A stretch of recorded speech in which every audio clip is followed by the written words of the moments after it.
14 बरिसवा के हो 14 बरिसवा के दिन कब सिरई हैं बताव जननी।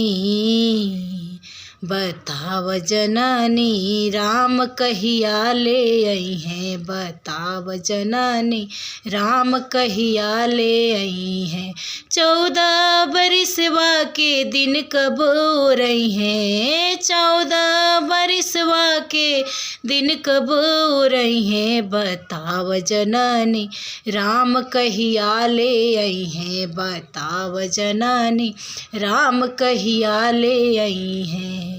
के मोर भूख लगी कहाँ भोजन पई है भूख लगी कहाँ भोजन पई है प्यास लगी कहाँ पानी पई है प्यास लगी कहाँ पानी पई है।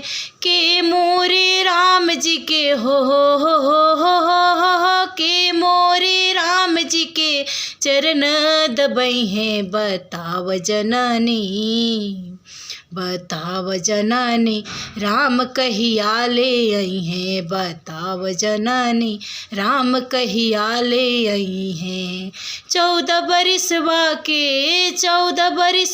के दिन कब हो रही हैं बताव जननी राम कहिया ले आई हैं बताव जननी राम कहिया ले आई हैं।